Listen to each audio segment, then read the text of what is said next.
তৃণমূল নেতৃত্বের কত শতাংশ নেত্রীর সতর্কবার্তা মেনে বছর বছর আরও বিবেকবান হচ্ছেন কিন্তু বিত্তবান হচ্ছেন না?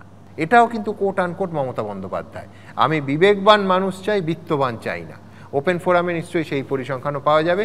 যাই হোক, আমার পরের বক্তা সিপিএম নেতা শতরূপ ঘোষ। নমস্কার। দেখুন, কেন তৃণমূল কংগ্রেস আমার প্রিয় দল। তৃণমূলের দুজন নেতা বললেন মোটামুটি 15 মিনিট আধ ঘন্টা সব কিছু বললেন, কিন্তু একবারের জন্য এইটা বললেন না যে আমাদের দলটা খুব ভালো, আমাদের সরকারটা খুব সৎ।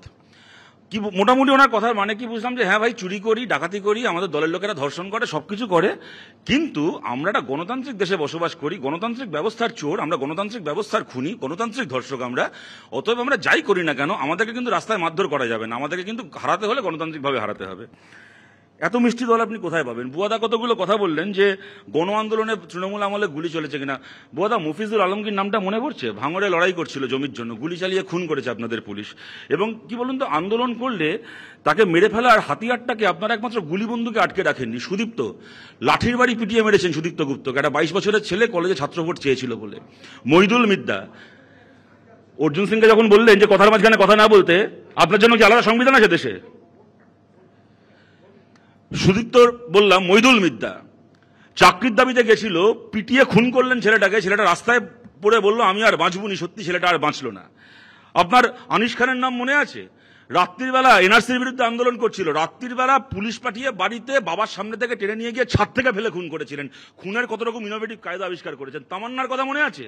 গুলি ফুলিতে আটকে ছিল না, ভোটে জিতেছেন। জয়টাকে উদযাপন করলেন কি, একটা 9 বছরের বাচ্চা মেয়ে শরীরে টিপ করে সকেট বোম ছিঁড়ে তামান্নাকে খুন করলেন। আপনারা গণ আন্দোলনে গুলির গল্প শোনাচ্ছেন। তারপরে আবার বলছেন ব্যালটই শেষ কথা বলে। ব্যালট শেষ করার কথা বলে তো বটে, ওই কারণে তৃণমূলের লোকেরা পঞ্চায়েত ভোটের সময় গরুর মতো ব্যালট চিবোয়, ছাগলের মতো ব্যালট চিবোয়। ব্যালট শেষ কথা বলে বলে নর্দমা থেকে বিডিও এসডিও গুলো গিয়ে ব্যালট ফেলে দিয়ে আসে গণনা কেন্দ্রের বাইরের নর্দমায়। তারপরে আবার বুয়াদার মুখে শুনতে হবে শেখ হাসিনার সময় নামেই ভোট হতো, কিন্তু সেই অর্থে ভোট হতো না। বাংলাদেশের প্রায় কত 315টা না কত আসন বললেন, তার মধ্যে 280টার উপর সিট একা আওয়ামী লীগ জিতত। ওরে বাবা, আপনারা যা সল্টলেক পুরসভা চালান, সল্টলেক মিউনিসিপ্যাল কর্পোরেশনে এখন কজন বিরোধী এমএলএ কাউন্সিলর রয়েছে? কজন রয়েছে? পশ্চিমবাংলায় দাঁড়িয়ে মাইকে বিরোধী শূন্য পঞ্চায়েত, বিরোধী শূন্য পুরসভা চাইবে, তারপর বিরোধী শূন্য বাংলাদেশ হলে আবার এদের মুখ থেকে জ্ঞান শুনতে হবে।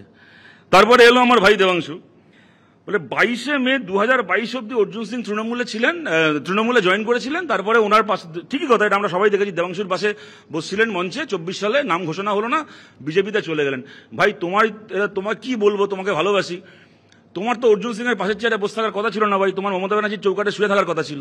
যদি 22শে মে 2022 মমতা ব্যানার্জির চৌকাটে শুয়ে থাকতে, তাহলে অর্জুন সিং এর ক্ষমতা ছিল তৃণমূলে আবার ঢোকে? না ঢুকতেন অর্জুন সিং, না তোমাকে এখন দাঁড়িয়ে এতগুলো কৈফিয়ত দিতে হতো। শুভেন্দু নরদয় হাত পাকিয়ে কুখ্যাত, ঠিক কথা। একই রকম ভাবে ববি হাকিমও নরদয় পয়সা খেয়ে কুখ্যাত। সৌগত রায় আবার পয়সাকে থ্যাংক ইউ বলে কুখ্যাত।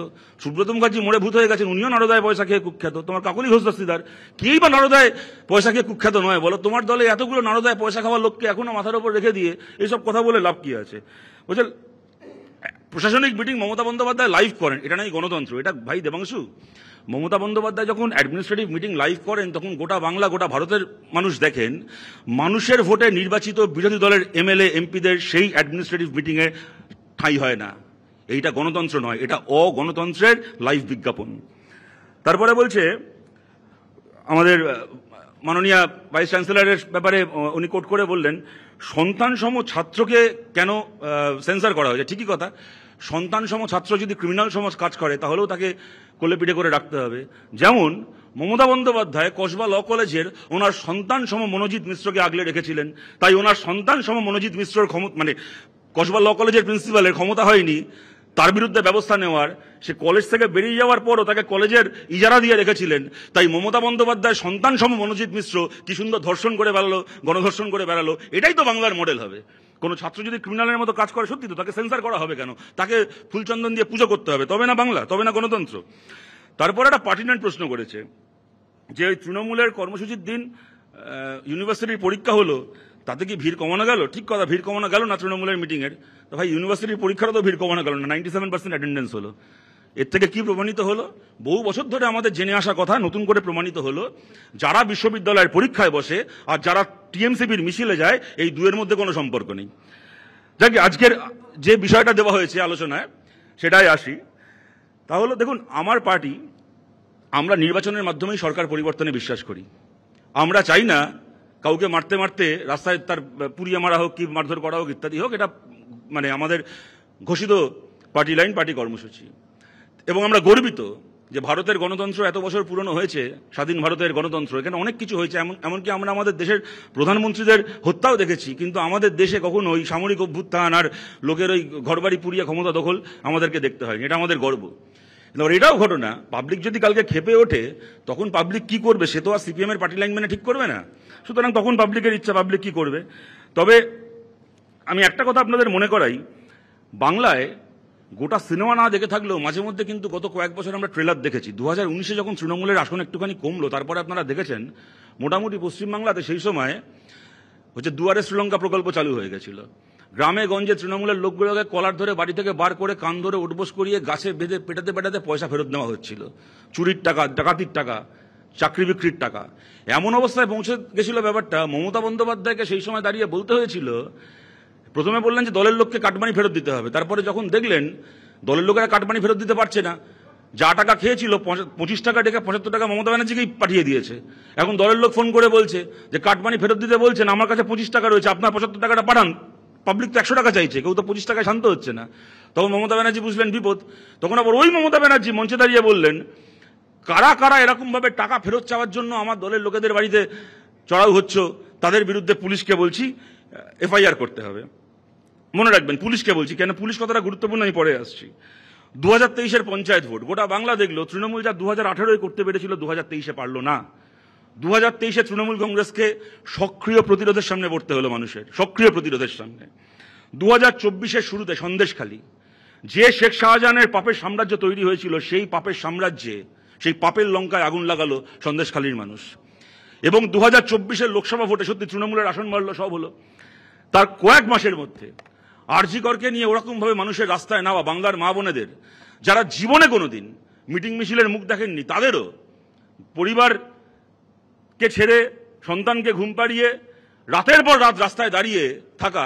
তৃণমূল 24-এ সিট বাড়ার পরে বলেছিল আমরা লক্ষ্মীর ভান্ডার দিচ্ছি, আমরা এই দিচ্ছি ওই দিচ্ছি, তাই বাংলার মা বোনেরা যেন ওনার কেনা দাস হয়ে গেছে। আপনাদের মনে থাকবে মমতা বন্দ্যোপাধ্যায় লোকসভা ভোটের আগে একটা জায়গায় মিটিং করতে গেছেন, সেই মিটিংয়ে ভিড় কম হচ্ছে, একেবারে টিভিতে লাইভ টেলিকাস্ট দেখেছি, মঞ্চে দাঁড়িয়ে বলছেন ভিড় কেন কম, নেতাকে জিজ্ঞেস করছে লক্ষ্মীর ভান্ডারের মেয়েরা আসেনি কেন।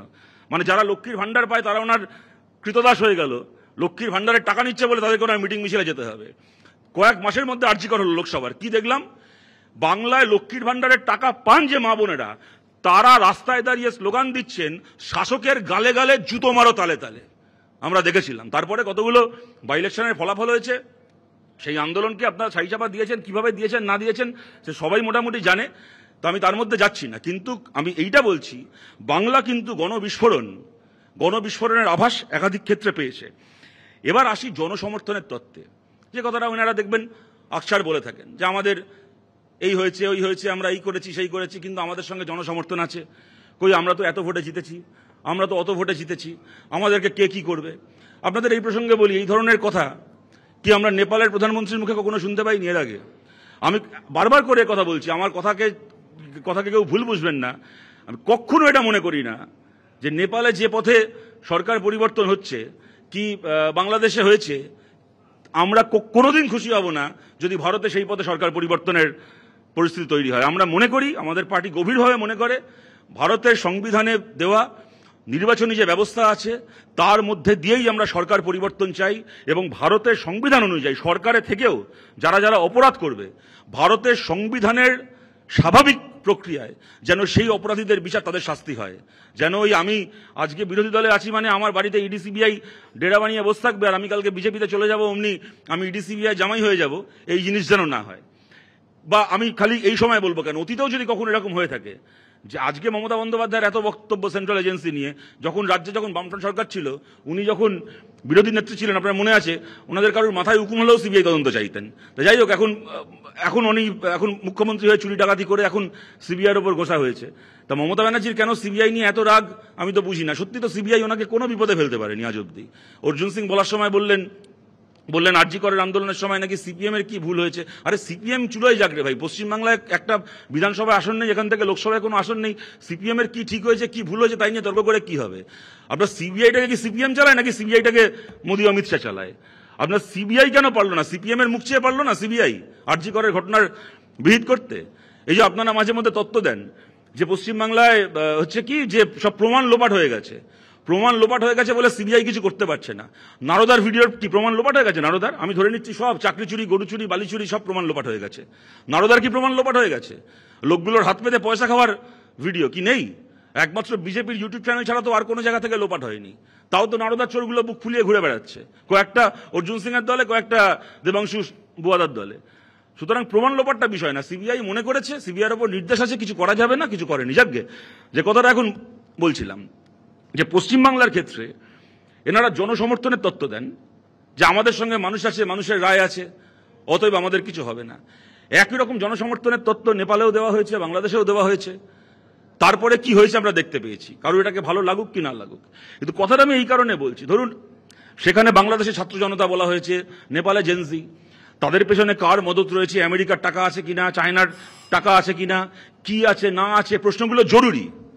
তারা যে আন্দোলন করতে গেছিলেন, করার শুরুর সময় যে স্বপ্ন দেখিয়েছিলেন, পরবর্তীকালে আমরা দেখেছি জঘন্যতম অ্যাবারেশন বাংলাদেশের ক্ষেত্রে, একেবারে মৌলবাদীদের হাতে বাংলাদেশ চলে গেছে।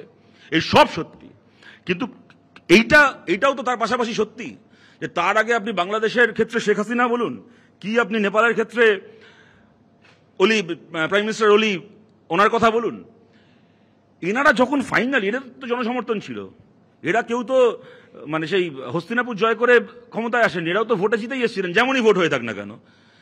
এবার এদেরও পেছনে জনসমর্থন ছিল। কিন্তু যখন দেশ ছেড়ে চলে যেতে হলো, তথাকথিত জনসমর্থন, এত বুদ্ধিজীবীর ভিড় আমরা দেখতাম শেখ হাসিনার সঙ্গে, এত মানুষের এত মিছিল, এত সবকিছু, একজনও তো এদের হেলিকপ্টারের সামনে দাঁড়িয়ে বললেন না যে আপনি চলে যাচ্ছেন কেন, আমরা আছি, কোনো চিন্তা নেই, আপনার কি আছে, ওরা রাস্তায় নেমেছে তো আমরাও লড়াই করব। কোথায় গেল জনসমর্থন? আপনার অনুব্রতকে যখন এখান থেকে পুলিশ, এই সিবিআই গাড়িতে তুলছিল, সেই দৃশ্য, আর নেপাল কি বাংলাদেশ কি অন্য কোনো দেশের প্রধানমন্ত্রীকে যখন চার্টার্ড ফ্লাইটে উঠতে হলো, সেই দৃশ্যের মধ্যে তো কোনো তফাৎ নেই। সুতরাং এই যে জনসমর্থনের বড়াই, যে আমার পেছনে মানুষ আছে, আমার পেছনে জনতা আছে, এই দেখো আমি ভোটে জিতেছি, এই যে সমস্ত কথা, চুরি করেছো কেন, এই দেখো ভোটের রেজাল্ট, চাকরি বেঁচেছো কেন, এই দেখো ভোটের রেজাল্ট, আনিস খানকে খুন করলে কেন, এই দেখো আমার ভোটের রেজাল্ট, আরজি করে ধর্ষণ হলো কেন, এই দেখো আমার ভোটের রেজাল্ট, কসবায় তোমার মনোজিৎ মিশ্র নিজের সংগঠনের ছাত্রীকে গ্যাংরেপ করলো কেন, এই দেখো আমার ভোটের রেজাল্ট, আমি জিতেছি, এই মানুষ আমার সঙ্গে রয়েছে। এই যে কথায় কথায় এই যে ভোটের রেজাল্ট আর মানুষের সমর্থন দেখান, কোথায় যায় এই মানুষগুলো? যখন ফাইনালি এই স্বৈরাচারীদেরকে চার্টার্ড ফ্লাইট ধরতে হয়, তখন একজন মানুষকেও তো দেখা যায় না তার সামনে বুক আগলে দাঁড়িয়ে বলছে যে কোথাও যাবেন না, আপনার সঙ্গে জনসমর্থন আছে, আমরা আছি, আমরা আপনাকে রক্ষা করব, আমরা পাল্টা লড়াই করব। সুতরাং স্বৈরাচারীর জনসমর্থনও তারও কি পরিণতি হয় আমরা দেখেছি। এবং আমার শেষ কথা এখানে, এই দুই দেশের ক্ষেত্রেই আমরা দেখেছি, এই দুই দেশের যে সেনা প্রধানরা এই প্রধানমন্ত্রীদের হাতেই নিযুক্ত, তাদেরই হাতে নিযুক্ত সেনা প্রধানরা এই প্রধানমন্ত্রীদেরকে ফোন করে বলেছেন 8 ঘন্টার মধ্যে দেশ ছাড়ুন। সুতরাং এই যে এখন তাহিরপুরে দুপুরবেলা ভোটে হেরে যান, এই যে তৃণমূল 108টা পুরসভায় আমাদের রাজ্যে ভোট হলো একসাথে, ঝালদা পুরসভা টাই হলো, কংগ্রেসের কাউন্সিলরকে খুন করলো তপন কান্দুকে করে পুরসভা দখল করার জন্য, কি করেছে আপনারা সবাই দেখেছেন। এবং তাহিরপুর পুরসভা আমরা বামপন্থীরা জিতলাম। দুপুর 1:30টার সময় পুরসভা ভোটের রেজাল্ট বেরোলো, বামফ্রন্ট জিতলো 108টা পুরসভার মধ্যে একটা পুরসভায়। দুপুর 1:30টায় ভোটের রেজাল্ট বেরোলো, বিকাল 4:30টার সময় তাহিরপুর থানার আইসি ট্রান্সফার। এই যে আমি সেনাপ্রধানের উদাহরণটা এই কারণে দিলাম, এই যে পুলিশের কাঁধে বসে থেকে পুলিশের কোলে চড়ে এই যে জনসমর্থনের গল্প শোনানো না, ওই বাংলাদেশে আর নেপালে যেরকম সরকারের নিযুক্ত সেনাপ্রধানরাই ডেকে বলেছে 8 ঘন্টার মধ্যে দেশ ছাড়ুন, নাহলে আবার যা হওয়ার আপনি বুঝে নেবেন, আমরা কিছু জানি না। এই পশ্চিমবাংলাতেও নয়, বিনীত গোয়েল আর রাজীব কুমার চিরকাল বাঁচাবে না। ওই নেপালের সেনাপ্রধানও পশ্চিমবাংলার বিনীত গোয়েলের মতোই সরকারের হাতে প্লান্টেড বসানো ছিল, তার প্রিয় সেনাপ্রধান ছিল। বাংলাদেশের সেনাপ্রধানও বাংলাদেশের রাজীব কুমার ছিল। কোনো বিনীত গোয়েল আর কোনো রাজীব কুমার আর কোনো ওই সুরজিৎ কি কর্পূরকায়স্থ না কি নাম আছে, কোনো পুলিশ আর কোনো মিলিটারির কোলে বসে নিজের আসনকেও বাঁচাতে পারেনি যখন মানুষ রাস্তায় নেমেছে। কিন্তু আমি আমার কথাটাকে শুরু করেছিলাম যেটা বলে, সেটাকে বলেই আমরা শেষ করছি, যে 100 বার ভারতের গণতন্ত্র, পার্লামেন্টারি ডেমোক্রেসি, তার যে শক্তি, তা আমাদের গর্ব। আমাদের চারপাশে আমাদের মানচিত্র ঘিরে এতগুলো দেশ যখন বারবার সেখানে সেনা অভ্যুত্থান হয়েছে, গণতন্ত্র ভেঙে পড়েছে, সেখানে এত আঘাত, এত আক্রমণ, এত বিপত্তির মধ্যেও যে ভারতের গণতন্ত্র এরকমভাবে সদা উজাগর থেকেছে, এটা আমাদের প্রত্যেকের গর্ব। দয়া করে কোনো স্বৈরাচারী, দুর্নীতিগ্রস্ত চোর একটা শাসক শক্তি যেন ভারতের, এই গণতন্ত্র আমাদের শক্তি, আমাদের গর্ব, কোনো স্বৈরাচারী দুর্নীতিগ্রস্ত চোর একদল শাসক যেন গণতন্ত্রকে, আমরা চুরি করেছি, দুর্নীতি করেছি, তবু আমাদের পাবলিক আমাদের চামড়া গোটাবে না, কারণ আমরা অগণতান্ত্রিক তো কি হয়েছে, দেশের জনগণ তো গণতান্ত্রিক, তাই আমরা যতই অগণতান্ত্রিক হই না কেন, গণতন্ত্রের দিব্যি কেটে জনগণ কখনো আমাদের পিঠের চামড়া গোটাবে না। এত বড়, কি বলবো, এত বড় কনফিডেন্স বা এত বড় অহংকারও যেন কোনো শাসকের মাথায় চেপে না বসে, এইটুকুই বলার। ধন্যবাদ। ধন্যবাদ শতরূপ। শতরূপ একটা দীর্ঘ তালিকা বলছিল যে গণতন্ত্র নয়, কি কি গণতন্ত্র নয়। দেখুন, নেতায়ের ওই বাড়ির ওপর থেকে গুলি চালানো গণতন্ত্র নয়, নন্দীগ্রামে পুলিশের গুলি গণতন্ত্র নয়, তৃতীয়টা বলতে গিয়ে নিজে ঢোক গিলতে হচ্ছে, কারণ তৃণমূল এসে গেছে, মার্জিনে এখন তৃণমূলকে কেউ বিট করতে পারবে না। নন্দরানী দল এবং অনিল বসুর মার্জিন তো গণতান্ত্রিক নয়, এ কথা বুদ্ধদেব ভট্টাচার্য আমায় সাক্ষাৎকারে বলেছিলেন, কিন্তু এখন তৃণমূলের বহু প্রার্থী নন্দরানী দল আর অনিল বসুকে পেছনে ফেলে দিয়েছে। আর জনসমর্থনের ক্ষেত্রে ওর কথা আমি সমর্থন করি, যে উন্নাও আর হাতরাসের কথা তো আর বলাই যাবে না, কারণ যোগী আদিত্যনাথ রেকর্ড সৃষ্টি করে দুবার ফেরত এসছেন। আমি বলছি যে জনসমর্থন তো যোগী আদিত্যনাথের পাশে আছে, কিন্তু ঘটনাগুলো তো মিথ্যে হয়ে যায়নি। জনসমর্থন দিয়ে খারাপ ঘটনা কি আদৌ জাস্টিফাই করা যায়? দেখুন, একটা কথা বলতেই হয়, দুর্নীতি এমন একটা কাদা যার ছিটে লাগেনি এমন দল কিন্তু এদেশে বিরল। মডেল প্রশাসন হিসেবে সিপিএম যে রাজ্যের উদাহরণ দেয় সে কেরলের কথাই ধরুন। ত্রিচুরের একটা সমবায় ব্যাংকের তহবিল দুর্নীতির মামলায় সিপিএমের প্রায় ৭৩ লক্ষ টাকার সম্পত্তি বাজেয়াপ্ত করে ইডি। তার আগে মুখ্যমন্ত্রী পিনারাই বিজয়নের মেয়ে বীণা বিজয়নের তথ্য প্রযুক্তি সংস্থার বিরুদ্ধে যে দুর্নীতির অভিযোগ উঠেছিল তার তদন্ত করছে ইডি। আবার সোনা পাচারের সঙ্গে খোদ কেরলের মুখ্যমন্ত্রী দফতরের নাম জড়ানো নিয়ে কম শোরগোল হয়নি। শতরূপ বুয়াদা বা দেবাংশুদের সুরে এটাকে বিজেপির রাজনৈতিক প্রতিহিংসা বলতেই পারে, কিন্তু শতরূপদের ইন্ডিয়া জোটেই কিন্তু এ নিয়ে সম্পূর্ণ উল্টো সুর রয়েছে। গত বছরই কেরলে প্রচার করতে গিয়ে হেমন্ত সোরেন আর অরবিন্দ কেজরিওয়ালের প্রসঙ্গ টেনে রাহুল গান্ধী বলেছিলেন কোট আনকোট দুজন মুখ্যমন্ত্রী জেলে, অথচ বিস্তর অভিযোগ থাকা সত্ত্বেও কেরলের মুখ্যমন্ত্রীকে ইডি বা সিবিআই ডাকছে না। আসলে আমি সকাল বিকেল নরেন্দ্র মোদীর সমালোচনা করি, আর তাই পিনারাই বিজয়ন সকাল বিকেল আমার মুন্ডপাত করেন। জেল যাত্রা থেকে বাঁচতেই তিনি সমালোচনার বদলে প্রধানমন্ত্রীকে খুশি রাখার চেষ্টা করেন। কে বলছেন? রাহুল গান্ধী। সুতরাং ওই যে বলছিলাম, কাদার ছিটে বোধহয় সর্বত্রই আছে, তবে তফাৎটা ব্যাপ্তি, বিস্তার আর মাত্রায়, এটাও পাশাপাশি বলতে হবে। যাই হোক, আমার পরের বক্তা সাহিত্যিক তিলোত্তমা মজুমদার। নমস্কার। এই মুহূর্তে পশ্চিমবঙ্গের রাজনৈতিক এবং সামাজিক অর্থনৈতিক পরিস্থিতি নিয়ে খুব বিশদে আলোচনা হলো, নতুন করে আর কিছু বলবার নেই। তবে আমার যে প্রশ্নটি মনে জাগছে আজকের আলোচনার প্রসঙ্গে, সেইটি হলো যে দুর্নীতির বিরুদ্ধে বা অদক্ষ, অযথার্থ প্রশাসনিক পদ্ধতির বিরুদ্ধে মাথা তুলবার জন্য এতকাল কি বাংলাকে শুধুমাত্র একটা নেপাল দেখার জন্য অপেক্ষা করতে হচ্ছে? নেপালে যদি এই অভ্যুত্থান না হতো তাহলে কি বাংলার মনে পড়তো না যে দুর্নীতি চলছে, সব কিছু ঠিকঠাক হচ্ছে না, রাজনীতির মধ্যে অনেক বেনজল ঘোলা জল ঢুকছে এবং আমরা আমাদের অধিকার থেকে বঞ্চিত হচ্ছি? দুর্নীতি এবং অস্বচ্ছ রাজনীতি সারা ভারতবর্ষেরই একটা অসুখ, যেটা আমরা অস্বীকার করতে পারি না। আমরা যেহেতু নিজের রাজ্য নিয়ে অনেক বেশি চিন্তিত, ফলে আমরা এই আলোচনার মধ্যে সবসময় রাজ্যকেই টেনে আনি, কিন্তু এখনই যে ব্যাখ্যাগুলো সুমন দিলেন যে সারা ভারতবর্ষের নিরিখে যদি আমরা দেখি তাহলে দুর্নীতি সর্বত্র। কিন্তু এখানে প্রসঙ্গটা হচ্ছে মূলত নেপালের এই একেবারে তরুণ প্রজন্মের অভ্যুত্থান।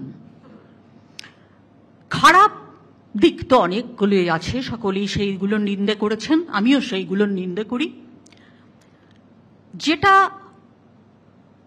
নতুন দিক, অর্থাৎ তরুণ প্রজন্মকে সাধারণত পরিণত বয়স্ক মানুষেরা একটু ছোট করেই দেখেন, মনে করেন এরা অনভিজ্ঞ, এদের ততখানি জ্ঞান নেই, এরা কি বলবে, এরা কি জানবে, এরা কিভাবে কি পাল্টাবে। কিন্তু আমরা যদি বিশ্বের ইতিহাস দেখি তাহলে দেখব যে তরুণ প্রজন্মের উদ্যোগে, তরুণ প্রজন্মের মধ্যে থেকে কত রকম নতুন ব্যাখ্যা বেরিয়ে এসেছে যা সারা বিশ্বের পক্ষে কল্যাণকর। নেপালের এই অভ্যুত্থান থেকে যেমন একটা নতুন ভাবনা বেরিয়ে এসেছে, সেটা হচ্ছে ডিজিটাল ডেমোক্রেসি। এই তরুণ প্রজন্ম ডিজিটাল প্ল্যাটফর্মকে ব্যবহার করেছেন, কুণাল দাও একই কথা আপনাদের বলেছেন, যে এই ব্যবহার করা, এভাবেও যে ব্যবহার করা যায়, এই ভাবনা তাদের মধ্যে যে এসেছে, এটা শিক্ষণীয়। হ্যাঁ, এই পদ্ধতির অনেক অনেক অনেক অসম্পূর্ণ দিক আছে, যে দিকগুলো হয়তো অনেক বেশি চিন্তা ভাবনা করতে হবে এবং চিন্তা ভাবনা করে প্রয়োগ করতে হবে, কেননা এই পদ্ধতির মধ্যে দিয়েও অনেক রকমের দুর্নীতির ব্যবস্থা করতে পারা যায়। কিন্তু আজকে আমরা যদি গত এক শতক ধরে, এক শতাব্দী দেখি, তাহলে সেই এক শতাব্দীর ইতিহাসে আমরা প্রায় বোধহয় প্রতি দশকে কোথাও না কোথাও এই রকম তরুণ প্রজন্মের অভ্যুত্থান অথবা প্রতিবাদ আন্দোলন আমরা দেখতে পাব। আমরা নেপালে যে ঘটনাটি ঘটেছে, তার সেই ঘটনাটির প্রেক্ষাপটে আমি একটু পরে আসছি, কিন্তু আমার মনে হচ্ছে যে আমাদের অবশ্যই সেই সব ঐতিহাসিক তরুণ প্রজন্মের আন্দোলনগুলি একটুখানি মনে করা উচিত। তফাৎ একটাই, সেটা হচ্ছে যে এখনকার প্রজন্মের হাতে সোশ্যাল মিডিয়া আছে, সোশ্যাল ডিজিটাল প্ল্যাটফর্ম আছে। ইন্টারনেট আবিষ্কারের আগে ছাত্রদের হাতে বা তরুণ প্রজন্মের হাতে এই প্ল্যাটফর্মটি ছিল না। সেটি না থাকা সত্ত্বেও কত ধরনের আন্দোলন যা কিনা পৃথিবীর ইতিহাসকে বদলে দিয়েছিল, তাদের মধ্যে একটি হচ্ছে white rose revolution. White rose হিটলারের নাজি আন্দোলনের, নাজি অ্যাটাকের বিরুদ্ধে, জিউদের যেভাবে একেবারে মারা হচ্ছিল, কচুকাটা করা হচ্ছিল, দেশ ছাড়া করা হচ্ছিল, অর্থাৎ জিউদের ওপরে যে অত্যাচার হিটলার এবং নাজি বাহিনী করছিল, তার বিরুদ্ধে কয়েকজন মেডিকেল স্টুডেন্ট একটি আন্দোলন গড়ে তোলেন এবং সেই আন্দোলন ক্রমে আরও বৃহত্তর রূপ নেয় এবং এই আন্দোলনকে বাড়াতে গিয়ে, অর্থাৎ আরও বেশি ছড়িয়ে দিতে গিয়ে, এরা নাজি বাহিনীর হাতে আক্রান্ত হন এবং এদের কয়েকজনকে ধরে শিরচ্ছেদ করা হয়। কিন্তু এই হোয়াইট রোজ আন্দোলন বা হোয়াইট রোজ প্রোটেস্ট, এটা সারা বিশ্বের কাছে একটা বড় উদাহরণ যে নতুন প্রজন্ম কিভাবে বিশ্বকে দেখতে চায়, তারা হিংসা চায় কিনা, তারা রক্তপাত চায় কিনা।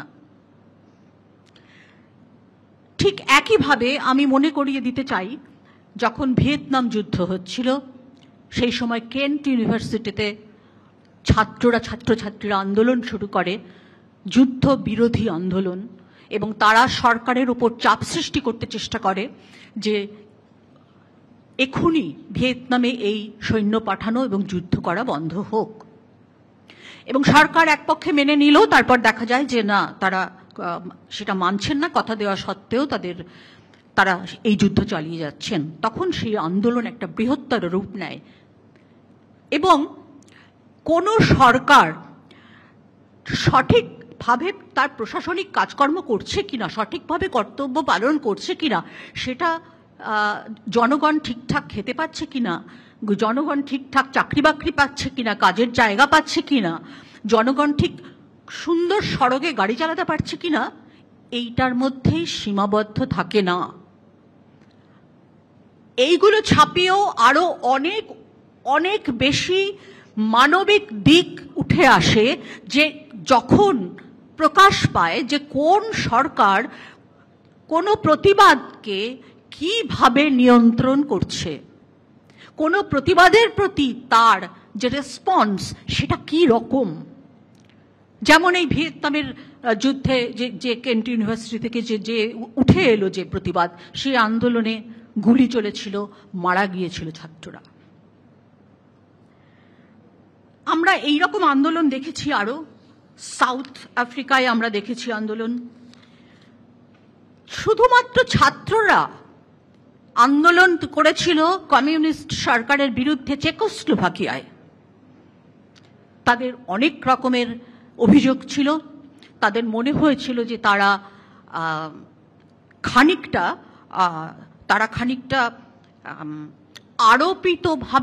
আরোপিত একটা জীবনযাপনের মধ্যে দিয়ে তারা চলছে। তারা যথেষ্ট স্বাধীনতা পাচ্ছে না, তাদের বাক স্বাধীনতা পাচ্ছে না, এবং তাদের জীবন যতখানি উন্নত হওয়া উচিত ছিল তারা সেটা সন্ধান পায়নি। এই যে ছাত্র আন্দোলন, এরা কিন্তু এই চেকোস্লোভাকিয়ার ছাত্ররা, এরা কিন্তু কেউই কোনো রক্তক্ষয়ী সংঘর্ষে যায়নি। কিন্তু দেখা গেল যে এরা যখন আন্দোলন করতে শুরু করে তখন সাধারণ মানুষ তাদের সঙ্গে যোগ দেয়, এবং এর পরবর্তী ফলাফল হচ্ছে চেকোস্লোভাকিয়া ভেঙে গিয়ে দুটো আলাদা রাষ্ট্র তৈরি হয়, চেক এবং স্লোভাক। এরকম আরো অনেক, আমি যেমন ধরুন আমাদের একেবারে প্রতিবেশী দেশ চীনের তিয়েনআনমেন স্কোয়ারের কথা নিশ্চয়ই সবার মনে আছে। কি চেয়েছিল ছাত্ররা? আপনারা জানেন সেই মর্মান্তিক ঘটনা। কি চেয়েছিল ছাত্ররা? ছাত্ররা চেয়েছিল যাতে তাদের বাক স্বাধীনতা আরো বাড়ানো হোক। ছাত্ররা চেয়েছিল যে তারা অনেক বেশি গণতান্ত্রিক পদ্ধতি তাদের জীবনে আসুক। তারা চেয়েছিল যে চীনের মানুষের হিউম্যান রাইটস, মানবাধিকার সঠিকভাবে তাদের উপর প্রযুক্ত হোক।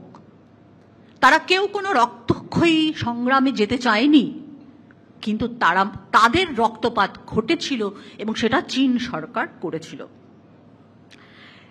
তো তরুণ প্রজন্ম সবসময় নতুন কোনো ভাবনা দেয় এবং চোখে আঙুল দিয়ে দেখিয়ে দেয় যে অভিজ্ঞ ব্যক্তিরা যে প্রশাসন চালাচ্ছে, যে নীতিতে চলছে বা দুর্নীতিতে চলছে, সেটা অন্যায়। তরুণ প্রজন্মের চোখ দিয়ে আমরা দেখি, সব বারবার দেখেছি। গ্রেটা থুনবার্গের কথা আপনাদের মনে আছে নিশ্চয়ই, যে পরিবেশের বিরুদ্ধে আন্দোলন শুরু করেছিল এবং সেই আন্দোলন সারা বিশ্বে ছড়িয়ে গিয়েছিল, একটা ছোট্ট মেয়ে। সুতরাং তরুণদের কাছে শেখার জন্য আমাদের যে নেপালের দিকে তাকিয়ে থাকতে হবে বা হচ্ছে, এটা এমনটা নয়। যখন অভ্যুত্থান হওয়ার কথা, যখন তরুণের হৃদয়ে সত্যিকারের গর্জন উঠবে, যেমন তার খানিকটা প্রতিফলন আমরা আরজিকর আন্দোলনের সময় পেয়েছি, দেখেছি, সেই গর্জন থামানো যাবে না। সেটা সঠিক সময়ে সঠিকভাবেই উঠে আসবে, এটাই আমার বিশ্বাস। আরেকটা বিশেষ দিক যেটা আমাদের ভাবা দরকার এই নেপাল তরুণ অভ্যুত্থানের, এই যে ধরুন এতগুলো বছর ধরে নেপালে অস্থির সরকার, 14বার বোধহয় ওদের সরকার, প্রত্যেকটাই একটা ভীষণ অস্থিরতার মধ্যে, কেউই টিকে থাকতে পারেনি। এমনকি দেখা গেছে যে মার্কসিস্ট এবং ডেমোক্রেটিক পার্টি কোয়ালিশন সরকার পর্যন্ত টিকতে পারছে না। তো এই নেপালের প্রতিবাদ, অর্থাৎ এই যে এলিটিস্টের সঙ্গে সাধারণ মানুষের যে বিরোধ, এই বিরোধের জায়গাটা তো বহুদিন ধরেই আছে। নেপালের দারিদ্র্যও তো বহুদিন ধরেই আছে। তাহলে আজকে কেন হঠাৎ শুধুমাত্র সোশ্যাল মিডিয়া ব্যান করার জন্য এত বড় অভ্যুত্থান এবং এত বড় ধ্বংসলীলা? কিছু কথা মনে হয়, সেটা হচ্ছে জিও পলিটিক্স। দেখুন, নেপালের পজিশন এমন যে তার দুপাশে দুজন এশিয়ান জায়েন্ট বসে আছে, যাদের বলে Asian giant, India and China. এবং এখন ভারত এবং চায়না এরা পরস্পরের মধ্যে বাণিজ্যিক সম্পর্ক গড়ে তুলছে। এরা চাইছে নেপালের একটা জায়গা দিয়ে এই বাণিজ্যটা হোক। ওলি গভর্নমেন্ট যখন ছিল তখন ওলি গভর্নমেন্টের এই জায়গা নিয়ে তাদের নেপালের ভিতর দিয়ে এইভাবে বাণিজ্য করা তার পছন্দ ছিল না। আমরা এই পয়েন্টগুলো ফেলে দিতে পারি না। অবশ্যই প্রত্যেকটা দেশের তার নিজের মতো করে বঞ্চনার জায়গা আছে, শোষণের জায়গা আছে, প্রতিবাদের জায়গা আছে, নেপালেও আছে। কিন্তু আমরা এই জায়গাগুলোকেও আমাদের মাথায় রাখা দরকার। বাংলাদেশের যে অভ্যুত্থান, সেটা একেবারে বাংলাদেশের মাটি থেকে উঠে আসা, নাকি সেটা এই জিওপলিটিক্সের কোনো একটা মদত থেকে উঠে আসা, যেটা পরে একটা উগ্রপন্থী রূপ নেয়, একটা ধর্মীয় রূপ নিয়ে নেয়। সেই জন্য সন্দেহের ঊর্ধ্বে থেকে এই নেপালের তরুণ প্রজন্মের আন্দোলনকে দেখা অন্তত আমার পক্ষে সম্ভব হচ্ছে না। এবং আমার মনে হচ্ছে যে ভারতের পক্ষে নেপালের এই অস্থির অবস্থা, মানে পশ্চিমবঙ্গ নেপাল থেকে কি শিখলো তার থেকে আমার অনেক বেশি গুরুত্বপূর্ণ মনে হয় যে নেপালে যদি রাজনৈতিক অস্থিরতা থাকে, ভারতবর্ষের পক্ষে সেটা খারাপ। তার কারণ হচ্ছে নেপালের সঙ্গে ভারতের দীর্ঘদিনের নানাবিধ চুক্তি রয়েছে এবং নেপালের সঙ্গে ভারতের সীমান্ত অবাধ। সুতরাং আমি চাইব যে নেপালে শান্তি ফিরে আসুক এবং ভারতবর্ষের সঙ্গে সম্পর্ক নেপালেরও ভালো থাকুক, যেমন চীনের সঙ্গে আস্তে আস্তে ভালোর দিকে যাচ্ছে। নমস্কার, ধন্যবাদ। ধন্যবাদ তিলোত্তমা। দেখুন, তিলোত্তমা চমৎকার কয়েনেজ দিয়ে শুরু করলো, সেটা হচ্ছে ডিজিটাল ডেমোক্রেসি। নিঃসন্দেহে নেপালের ইউনিক ইউএসপি আমরা যদি বলি এই প্রতিবাদ আন্দোলনের, সেটা এই ডিজিটাল ডেমোক্রেসি। পাশাপাশি ছাত্র যুবদের তাদের পেছনে কে আছে, আসলে কার অঙ্গুলি হেলনে এরা রাস্তায় নেমেছে, সেই প্রশ্ন নিঃসন্দেহে তিলোত্তমা তুলল। দেখুন, ফ্রান্সের যে আন্দোলন, সেখানেও তো সামনে ছাত্র যুবরা, অকুপাই ওয়াল স্ট্রিট বোধহয় সমীরদা বলছিলেন, ছাত্র যুবরা, ব্ল্যাক লাইফ ম্যাটার্স, ছাত্র যুবরা। নিঃসন্দেহে গোটা পৃথিবীর ইতিহাস বারবার পাল্টে দিয়েছে এইসব ছাত্র যুবরা। কিন্তু দুর্নীতি নিয়ে এত কথা হচ্ছে, আমি আবার একবার ঘুরে ফিরে মূল বিষয়ে আসব। দেখুন, সময়ের সঙ্গে সঙ্গে ভারতবর্ষে দুর্নীতির চরিত্রও পাল্টেছে। রামচন্দ্র গুহ তার ইন্ডিয়া আফটার গান্ধী বইতে লিখছেন, গত শতাব্দীর 5-এর দশকে যে দুর্নীতি ছিল না তা নয়, কিন্তু সেই দুর্নীতি ছিল সীমিত। কিন্তু 8-এর দশকে রাজনৈতিক দুর্নীতি প্রাতিষ্ঠানিক স্তর থেকে নেমে আসে একেবারে ব্যক্তিগত স্তরে। দেখুন, সেই জওহরলাল নেহরুর প্রধানমন্ত্রিত্বের সময় কলকাতার ব্যবসায়ী হরিদাস মুন্দ্রাকে ঘিরে দুর্নীতি ইস্যুতে তৎকালীন অর্থমন্ত্রী টি কৃষ্ণমাচারীকে পদত্যাগ পর্যন্ত করতে হয়। আর তার আগে দেশ দেখেছিল ওই এলআইসি কেলেঙ্কারি নিয়ে সংসদে একেবারে ঝড় তুলেছেন প্রধানমন্ত্রী জওহরলাল নেহরুর জামাতা ফিরোজ গান্ধী। ওই ভারতবর্ষের সঙ্গে আজকের ভারতবর্ষের তফাৎ যেখানে, সেটা হলো দুর্নীতির দায় স্বীকারে। পরবর্তীকালের ভারতবর্ষে পশুখাদ্য কেলেঙ্কারি মামলায় দোষী সাব্যস্ত হয়ে জেল খেটেও লালু প্রসাদ যাদব আজও বুক ফুলিয়ে রাজনীতি করেন। আবার নিয়োগ দুর্নীতিতে সপুত্র 10 বছর জেল খেটেও ওমপ্রকাশ চৌতালার রাজনৈতিক দাপট একটুও কমে না।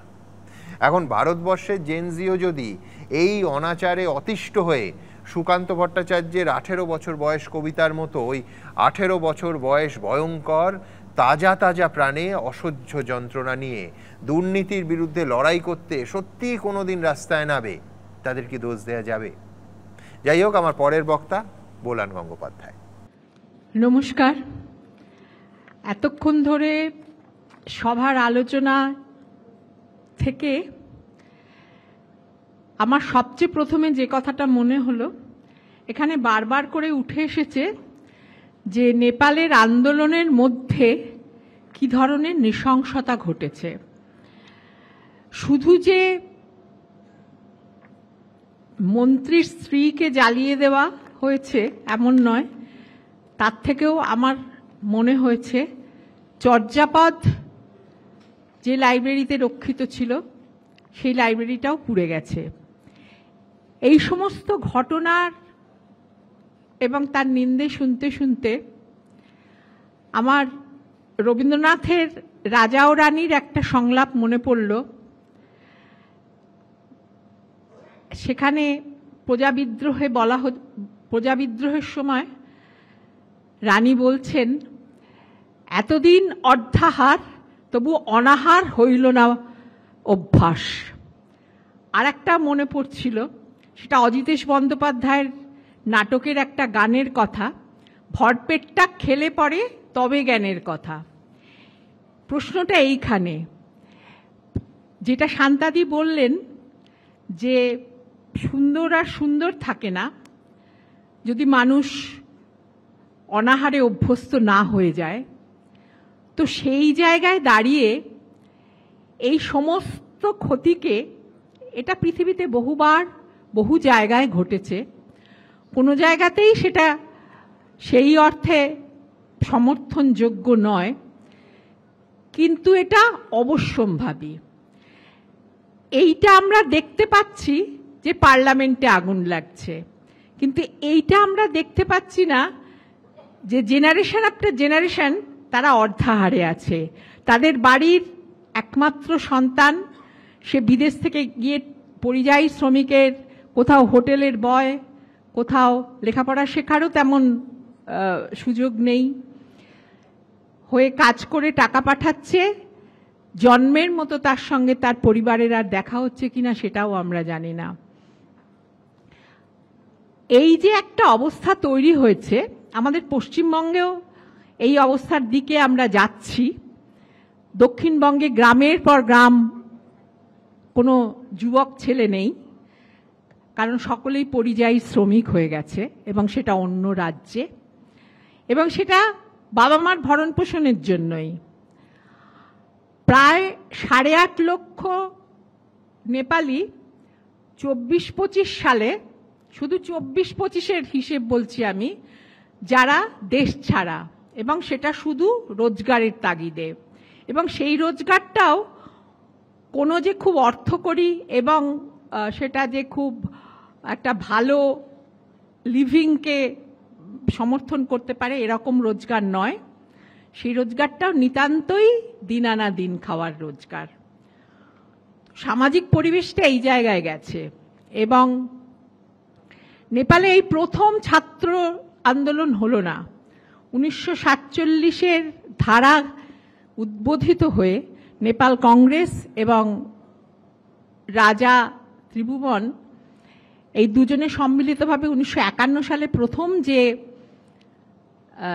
মন্ত্রিসভা তৈরি করেছিলেন, সেটা কিন্তু হয়েছিল এই ছাত্র আন্দোলনের ফল হিসেবে। এবং তারপরেও নেপালে বহুবার যে রাজত্ব বদল হয়েছে এবং রাজতন্ত্র থেকে আজকে যে রিপাবলিক নেপাল হয়েছে, ডেমোক্রেটিক রিপাবলিক নেপাল, এই সমস্ত যাত্রাটাই কিন্তু এই পেছনে এই বারবারই ছাত্র আন্দোলন দিয়েই শুরু হয়েছে। এবং সেখানে নেপালের এলিট ক্লাস, নেপালের সিভিল সোসাইটি সকলে যোগ দিয়েছে।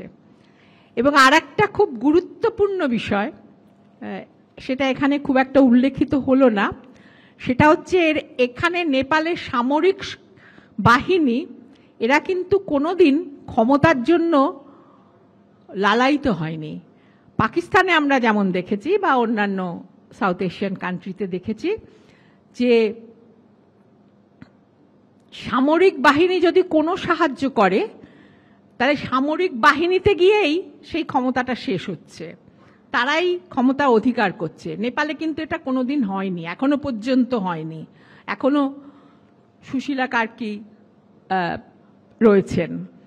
এবং নেপালের আর্মি কিন্তু এই গণ অভ্যুত্থান বলুন বা বিক্ষোভ বলুন, এই বিক্ষোভের একটা অন্যতম অংশ, কিন্তু তারা কখনো নেতৃত্ব হতে চায়নি। আর যেটাকে জেন জি বলা হচ্ছে, এই জেন জি কিন্তু অ্যাকচুয়ালি কোনো একটা দল তো নয়, বহু মানুষের, এবং তারা নানা মতে ডিভাইডেড, বহু মানুষের একটা সম্মিলিত শক্তি।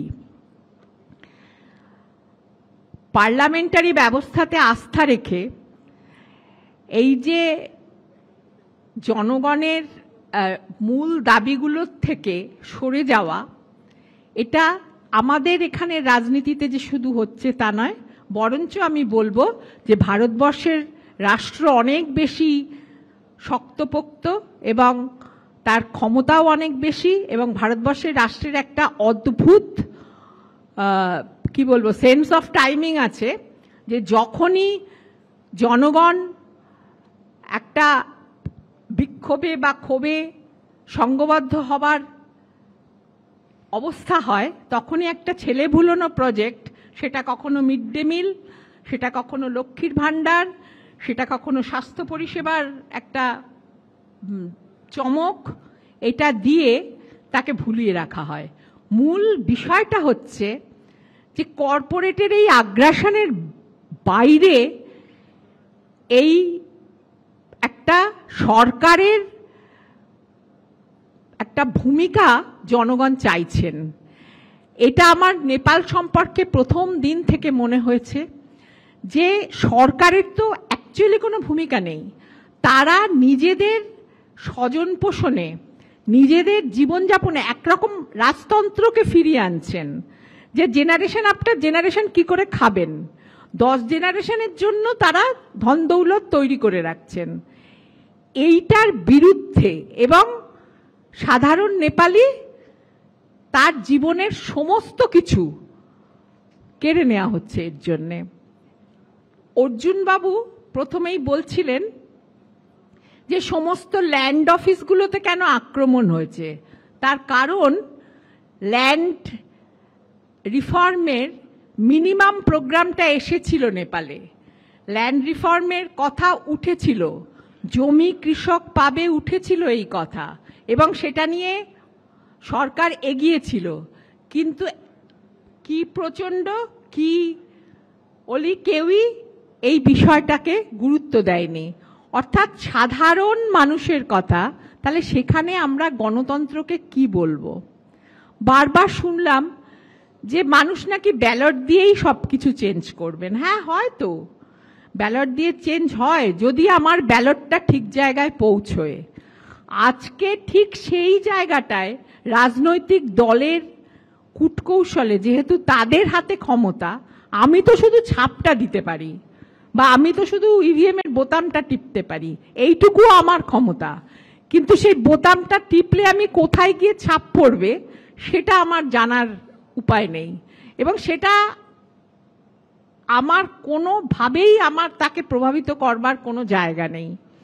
ফলে পার্লামেন্টারি ডেমোক্রেসি যদি এই জায়গায় এসে দাঁড়ায়, যেখানে ডেমোক্রেসিটা একটা ফার্স্ট শব্দে এসে তৈরি হয়, তাহলে তো সেই ডেমোক্রেসিটা ডেমোক্রেসি কিনা, সেই পার্লামেন্ট কিনা। পার্লামেন্টে দিনের পর দিন গুরুত্বপূর্ণ ইস্যু নিয়ে কোনো আলোচনাই হয় না। কেন হয় না? কারণ সেটা শাসকের বিরুদ্ধে যাবে। ঠিক বিধানসভাতেও তাই। বিধানসভাতে কোনো দুটোর মধ্যে আমি অন্তত কোনো ফারাক দেখতে পাই না। বিধানসভাতে বিরোধীদের কোনো কথা বলতেই দেওয়া হয় না, তক্ষুনি তাদের বার করে দেওয়া হয়। কেন না? শোনা হবে না। এত বড় সাহস যে আমার বিরুদ্ধে বলে। এইটা হচ্ছে আমাদের মুখ্যমন্ত্রীর মানে কথা, এবং ঠিক সেমনি আমাদের প্রধানমন্ত্রীও তাই মনে করেন যে এরা সকলেই বিরোধিতা করছে। কেন? কারণ এরা বিজেপি বিরোধী। তাহলে এইটাই যদি দলটাকেই যদি বাড়াবার জন্য আমি পার্লামেন্টে যাই, আমি বিধানসভায় যাই, সমস্ত বিষয়ের সঙ্গে যদি আমি দলটার কথাই শুধু ভাবতে থাকি, তাহলে সেখানে ডেমোক্রেসির মানেটা কি? এই প্রশ্নটা তো আজকে আমাদের নিজেদের কাছে করবার সময় হয়েছে। নেপালেই যে প্রথম এই রকম একটা বিদ্রোহ হলো তা তো নয়। এই ইন্টারনেটকে সহায় করে ইজিপ্টে, আমাদের বাংলাদেশের শাহবাগে আমরা দেখেছি কিভাবে বিদ্রোহ ছড়িয়ে পড়েছে। শাহবাগের আন্দোলনটা নিশ্চয়ই সকলেরই মনে আছে। সেই সময় থেকেই কিন্তু আমরা দেখছি, এবং ব্লগারদের ধরে ধরে খুন করা হচ্ছে। এই যে একটা মত প্রকাশের একটা ফার্স হয়েছে, যে সোশ্যাল মিডিয়ায় নাকি আমি আমার নিজের মত প্রকাশ করতে পারি, এটা একটা সেফটি ভালভের মতো কাজ করছিল, যে সমাজের কোনো রকম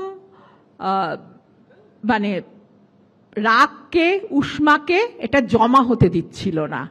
আমার বেরিয়ে যাচ্ছে যে রাগটা, আমি সেটা গালাগালির মধ্যে দিয়ে হোক, সেটা অন্যকে নিন্দে করে হোক, সেটা খারাপ ছবি দিয়ে হোক, সেটা বেরিয়ে যাচ্ছে।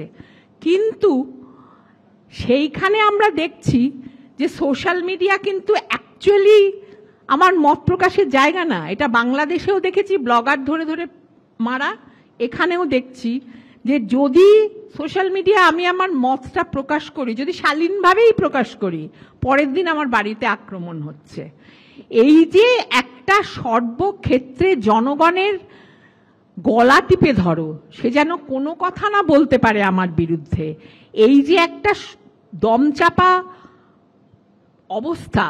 এবং আজকে আমরা শুনছি, আমরা সকলেই জানি যে যে সমস্ত গণতন্ত্রকে রক্ষা করার জন্য যে সমস্ত স্তম্ভগুলো তৈরি করা হয়েছিল, যে ইন্ডিপেন্ডেন্ট সংস্থাগুলো আমাদের কনস্টিটিউশন অনুযায়ী তৈরি করা হয়েছিল, তারা কেউ আর ইন্ডিপেন্ডেন্ট নেই। এতে একটা ইন্ডিপেন্ডেন্স রাখতে গিয়ে শান্তাদি দেখলেন যে কোথায় নামতে হয়, কোথায় যেতে হয়। একটা রাজনৈতিক দলের জন্মদিন, সেটা একটা ইউনিভার্সিটি মানবে কি মানবে না সেই রাইটটাও তার নেই। কিন্তু যদি এই রাজনৈতিক দলটা সিপিএম হতো, তাহলে কি এইটা মানে এই অবধি যেতেন? এই সরকার যে অবধি গেলেন, এইটাই হচ্ছে প্রথম প্রশ্ন, যে আমার রাইটটা আমাকে যদি এক্সার্ট করতে হয় সেটা আমি করতে পারছি কিনা। গণতন্ত্রে সেটা আমি কারোর মুখাপেক্ষী হব না। এই কথাটা বলার জন্য আমার নেপালে যাবারও দরকার নেই, আমার রোমানিয়া যাবার দরকার নেই, শ্রীলঙ্কা, বাংলাদেশ কিচ্ছু দেখার দরকার নেই। এই কথাটা আমাদের কনস্টিটিউশন আমাদের সেই রাইটটা দিয়েছে।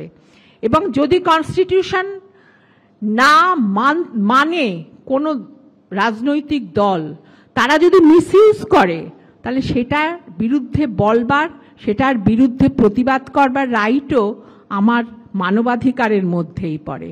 এবং যদি আমাকে আজকে বেনাগরিক করে দেওয়ার, আসামের ডিটেনশন ক্যাম্পে মানুষকে কুকুরের মতন করে রাখা হচ্ছে, এবং আমরা জানি যে এই সমস্তর বিরুদ্ধে জনতার রাগ ভেতরে ভেতরে তৈরি হচ্ছে, কিন্তু যেহেতু রাষ্ট্রের এখানে ভূমিকাটা কখনো কখনো খুব মানে মোলায়েম হয়ে পড়ে, সেই জন্য হয়তো সেই রাগটা এইভাবে সম্মিলিত হয়ে উঠতে পারছে না। কিন্তু এইটা ভুললে চলবে না আমাদের কারোর, যে আজকে নেপাল যেটা করেছে, আজকে সেখানে যা দেখানো হয়েছে, সেটা আলটিমেটলি পৃথিবীর সমস্ত জায়গার সমস্ত নিপীড়িত মানুষকে সেই পথটাই নিতে হবে, এর বাইরে কোনো পথ নেই। পার্লামেন্টারি ডেমোক্রেসিকে আমরা বিশ্বাস করেছিলাম, সেই বিশ্বাসকে আমাদের রাজনৈতিক দলরা টুটি টিপে হত্যা করেছেন।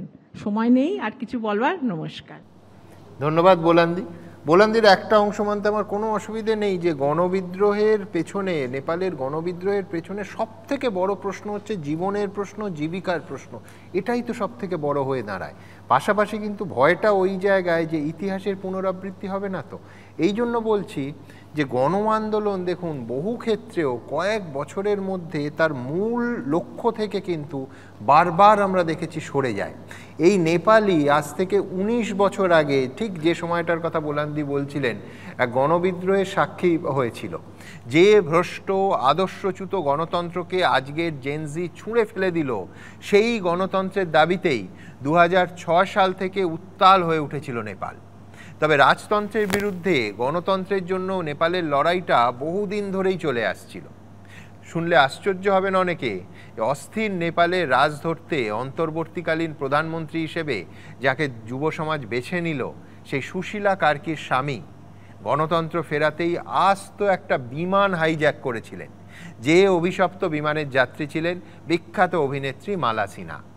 এই চমকপ্রদ ঘটনাটা ঘটেছিল ১৯৭৩ সালের ১০ই জুন।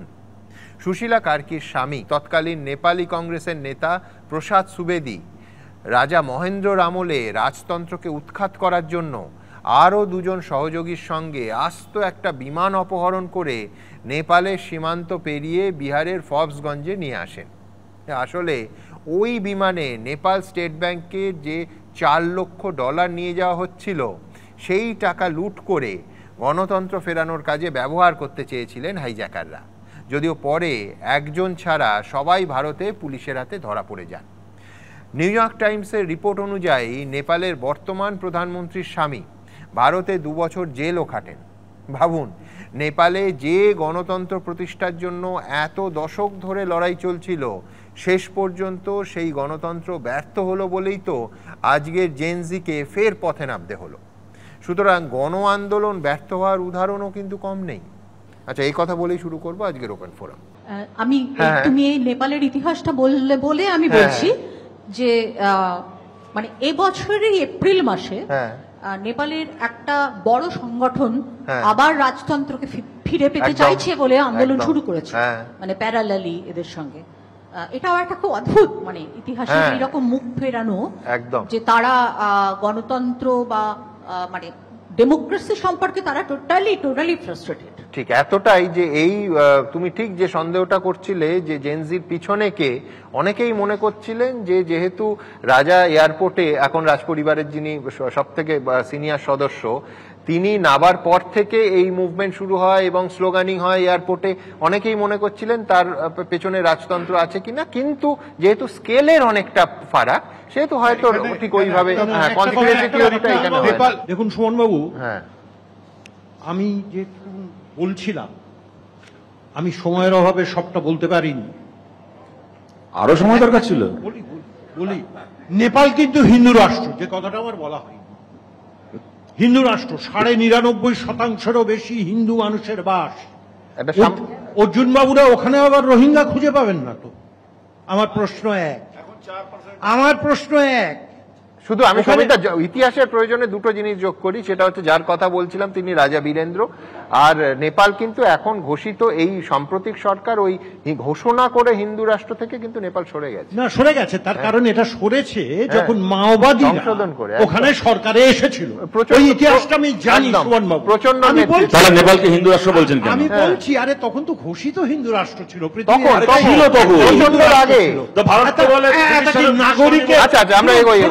নাগরিকদের চরিত্র বদল হয়ে গেল। নাগরিকরাই ভোট দিয়ে ভারত সাংবাদিক এই কারণে বলছি, এটা শুনুন না, এই কারণে শুনুন, আপনার গায়ে লাগবে। তার কারণ নেপালের ক্ষমতায় বামেরা, বিরোধীতে অতি বামেরা, সেই জন্য শতরূপদের গায়ে লাগবে। তার কারণ বাম বিরোধীরা হচ্ছে অতি বাম, এই সমালোচনাটা আমি গ্রহণ করছি। এটা লাগবে ওদের গায়ে, যেমন চীনের কথা এলে এদের গায়ে লাগে।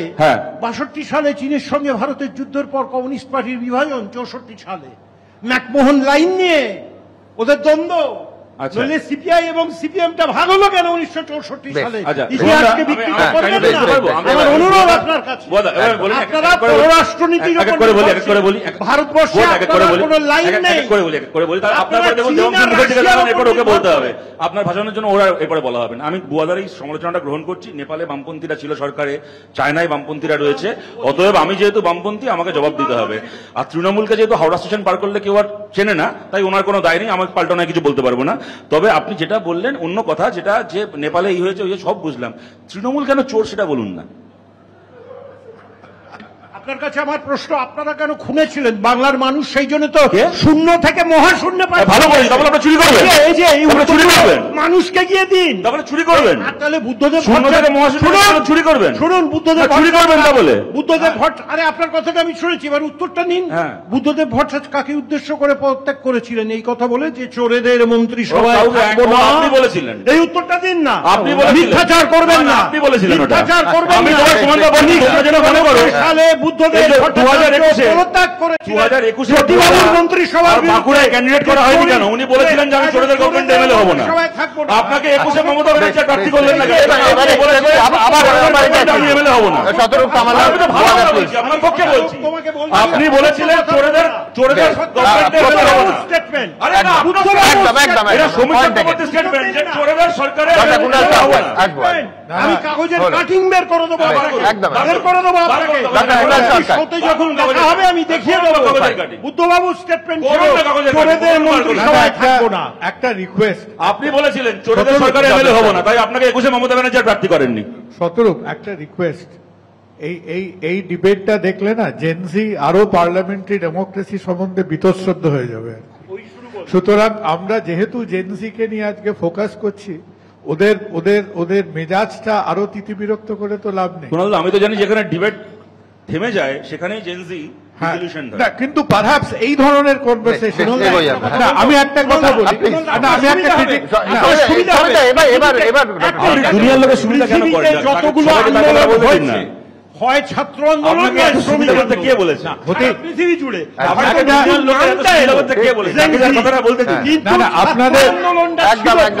আপনাদের দেখুন, আপনাদের সাথে আমরা পেরে উঠবো না, নমস্কার। না না, যেহেতু বিকজ না, কারণ কন্টেম্পোরারি সমসাময়িক সময় আমরা আজকে নেপালের আন্দোলনের পার্সপেক্টিভে দুবার তিনবার বহুবার আজকে ডিজিটাল ডেমোক্রেসি, সোশ্যাল মিডিয়া ক্ষমতার কথা বলেছি। ঠিক এই সময় parallel with the incident of Nepal মনে রাখতে হবে যে এই ডিজিটাল মিডিয়া ইনফরমেশন আজকে পৃথিবীতে তাণ্ডব নৃত্য করছে। গতকাল গত পরশু লন্ডনের বুকে 1.5-2 লক্ষ মানুষ জোগাড় হয়ে সেখানে ইলন মাস্ক লেকচার করেছেন একটা রেসিস্ট অ্যাসেম্বলি, যেখানে তারা অ্যান্টি ইমিগ্রেশন এবং এই সোশ্যাল মিডিয়াকে ব্যবহার করে আজকে এক একটা সভ্য শিক্ষিত দেশে আগুন জ্বলতে শুরু করেছে। America is probably standing at the বোধহয় সেকেন্ড সিভিল ওয়ারের মুখোমুখি হচ্ছে এই চার্লি কার্ক নামক ছেলেটির মার্ডারের পরে। সুতরাং আমরা একটা অদ্ভুত সময়ের মধ্যে আছি, যেখানে একই সময়ে আমরা ডিজিটাল ডেমোক্রেসি দেখলাম, আজকে নেপালে একটা গভর্নমেন্ট পড়ল, সেখানে চাকরি বাকরি নেই, মানুষ খিদের মধ্যে আছেন, আনএমপ্লয়মেন্টের মধ্যে আছেন। অথচ যে দেশগুলো নাকি সভ্য, যে ডেমোক্রেসিগুলো নাকি স্টেবল, সেই ডেমোক্রেসিতে আজকে একেবারে কেরোসিন তেল ঢেলে আগুন জ্বালাচ্ছে এই divisive racist propaganda through digital democracy. একদম। আচ্ছা, আমি একটু বলি, আমি 2-3টে কথা জাস্ট একটু বলে নিই। প্রথম কথা হচ্ছে বোলান্দি লাস্ট একটা কথা বলে শেষ করলেন, সেটা হচ্ছে শান্তা দেবীর ঘটনাটা নিয়ে, বিশেষ করে যে সিপিএম হলে এই স্তরে নামতো কিনা এটা আপনার সন্দেহ আছে। আমি যেইটুকু জেনেছি সেটা হচ্ছে ক্যালকাটা ইউনিভার্সিটির উপাচার্য সন্তোষ ভট্টাচার্যের সঙ্গে কি হয়েছিল আমার চেয়ে ভালো আপনি জানেন। এখন তো রাজনৈতিক বিতর্ক চলছে, কেউ রাজনৈতিক কাজ করছেন, তার রাজনৈতিক ইয়ে চলছে। ওই ঢুকতেই পারতেন না ক্যাম্পাসে, তাকে তার বাড়িতে বসে কাজ চালাতে হতো, এবং সেটাও বামেদের জমানায়, জ্যোতি বসু তখন মুখ্যমন্ত্রী ছিলেন। 2 নম্বর বক্তব্য হচ্ছে, হ্যাঁ 80-র দশকে। 2 নম্বর কথা হচ্ছে শতরূপদা বক্তব্যের সময় বলল ম্যাঙ্গো এই করেছিল ওই করেছিল আপনাদের সময়। মেনলি পুলিশের গুলিতে মৃত্যু, আন্দোলনে, রাজনৈতিক আন্দোলনে পুলিশের গুলি চালনা, তার সঙ্গে শতরূপদা যে ইনসিডেন্টের এক্সাম্পল গুলো দিল সেগুলো রাজনৈতিক ক্ল্যাশ, রাজনৈতিক ঘটনা, দুর্ভাগ্যজনক ঘটনা। কিন্তু পুলিশকে ব্যবহার করলে পুলিশের গুলিতে মৃত্যু। আর সুদীপ্ত সেনগুপ্তের কথা, যেটা সম্ভবত সুদীপ্ত পদবিটা আমার ভুল হতে পারে, হ্যাঁ সুদীপ্ত গুপ্তের যে ঘটনাটা ছিল, if I am not wrong, সে বাসে করে যাচ্ছিল এবং লাইট পোস্টে তার মাথা ধাক্কা লাগে। সেই ঘটনাটার পর বিচার বিভাগীয় তদন্ত হয়েছিল এবং বিচার বিভাগীয় তদন্তে কিন্তু বেরিয়ে এসেছিল ওই মৃত্যুর কারণ অ্যাক্সিডেন্ট ছিল, কোনো পুলিশের গণপ্রহার নয়। চতুর্থ বক্তব্য হচ্ছে যে পাবলিক খেপে গেলে কে কি করবে জানি না, আমরা তো কেউ দায়িত্ব নিতে পারি না, শতরূপদা বলল, অর্থাৎ বকলমে উস্কানি দেওয়া আর কি। সেটাই যদি হয়ে থাকে তাহলে 2011-তে সরকার পরিবর্তনের পর বর্ধমানে যে প্রদীপ তাকে নিয়ে যে ঘটনাটা ঘটেছিল, ওটাকেও কি শতরূপদা সাধারণ মানুষের ক্ষোভ হিসাবে দেখবেন? তুমি প্রদীপ্তা আর কমল গায়নের কথা, হ্যাঁ প্রদীপ্তা কমল গায়ন, ওটাকেও কি শতরূপদা পাবলিকের ক্ষোভ হিসাবে দেখবে যদি 2019-এর লোকসভা নির্বাচনের পর তৃণমূল নেতাদের বেঁধে রাখাটা পাবলিকের কাজ হয়? চতুর্থ বক্তব্য, একটা জিনিস হচ্ছে লক্ষ্মীর ভান্ডার যারা পায় তারাও নাকি স্লোগান দিচ্ছিলেন কি জুতো মারো তালে তালে। না, লক্ষ্মীর ভান্ডার পাওয়া কেউ বা বাংলার সাধারণ মানুষকে ওই স্লোগান দেননি। প্রথম দিন আরজি করে 14ই আগস্টের রাত দখলে সাধারণ মানুষ নেমেছিলেন, আমার বাড়ির দিদিমণিরাও নেমেছিলেন, স্বীকার করতে কোনো অসুবিধা নেই, কারণ এটা একটা সিস্টেমের এগেনস্টে ক্ষোভ ছিল, শোনো কোনো একটা ঘটনার বিরুদ্ধে নয়, সিস্টেমের এগেনস্টে। কিন্তু 14 তারিখের পর শতরূপদাদের বদান্যতায় আন্দোলনটা ক্রমাগত রাজনৈতিক রূপ যখন পেল, সাধারণ মানুষই সেই আন্দোলন থেকে সরে এলো এবং পুলিশ তোমার গালে গালে মারবো জুতো তালে তালে, ওগুলো বাম অতিবামদের স্লোগান ছিল, সাধারণ মানুষের ছিল না। আর শতরূপদাকে একটা জিনিসের জন্য আমি আগাম মানে শুভেচ্ছা জানিয়ে রাখছি, যদি নেপাল থেকে এই ঘটনাটা ভবিষ্যতে আসে তাহলে বামেদের জন্য, বিশেষ করে বঙ্গ সিপিএম এর জন্য একটা বিরাট পজিটিভ দিক কিন্তু আমি দেখতে পাচ্ছি নেপালের ঘটনায়। আর সেই পজিটিভ দিকটা হলো নতুন প্রধানমন্ত্রী কিন্তু চুজ হয়েছে সোশ্যাল মিডিয়ায় ভোট হয়ে। এটা হলে একমাত্র সিপিএম এর চান্স আছে। আচ্ছা দেখুন, আমি 1 2 3 4 করে বলছি। প্রকাশ কারাত প্রধানমন্ত্রী। আচ্ছা বলছি, প্রথম কথা পলিটিক্যাল ক্ল্যাশ ছিল। আমি যে কটা উদাহরণ দিয়েছি একটাও কোনো তৃণমূলের সঙ্গে সিপিএম এর পলিটিক্যাল ক্ল্যাশের উদাহরণ দিইনি। প্রতিটা হচ্ছে পুলিশের হাতে মৃত্যুর উদাহরণ দিয়েছি। ওয়েপন অফ ডেথটা গুলির ক্ষেত্রে লাঠি ছিল, তাতে পুলিশ বা রাষ্ট্রের চরিত্রটা তার সংজ্ঞাটা পাল্টে যায় না। দ্বিতীয় কথা সুদীপ্তর কথা, বড়দের কথা যেন ছোটদের ঢুকতে, ছোটদের কথা বড়দের ঢুকতে, একটু জানেন না।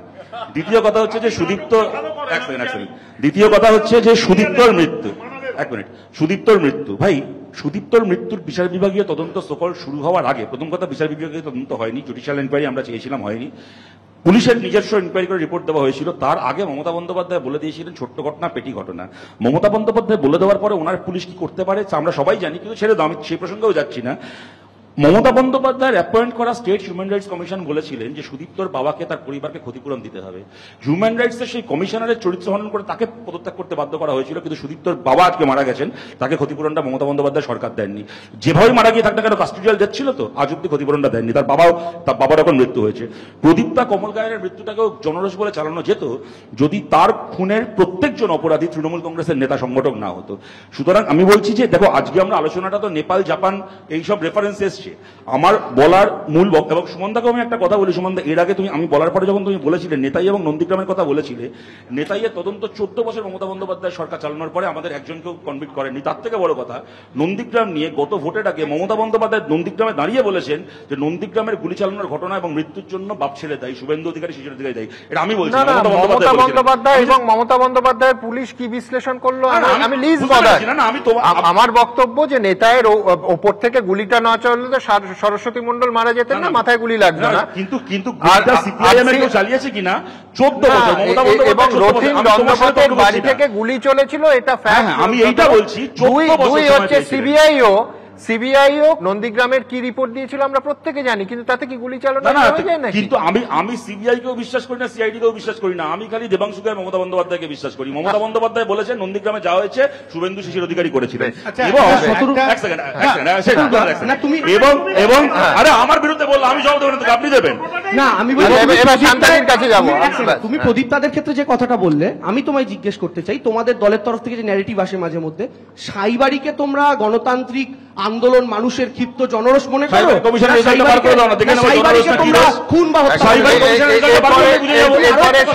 কেন? আর আরো 1 ডজন আমার আপনার, এটা প্রতিবার আমায় বলতে হয় যে 1 ডজন আমার আপনার করের টাকায়, প্লিজ দুজনকেই থামালাম, আমার আপনার করের টাকায় 1 ডজন কমিশন তৈরি হয়েছে, কিন্তু কারুর রিপোর্টে এই যে গণহত্যায় জঘন্য নৃশংস ঘটনাগুলোর তার যারা অপরাধী তারা শাস্তি পায়নি। এমন কি হতে পারে যে অপরাধী 3 দশক আগের ঘটনা, কিন্তু কারা অপরাধী সেই দায়টা অবধি ফিক্স করা যায়নি। আমার আপনার করের টাকায় 12টা অন্তত কমিশন হয়েছে। যাই হোক, অন্য কোনো ক্ষেত্রে যদি প্রমাণ লোপাট বলে দায়টা আমাদের ঘাড়ি ঠেলে দেওয়া হয়, তাহলে সেই সময় প্রমাণ লোপাট হয়নি কেন? হ্যাঁ, তো রিপোর্ট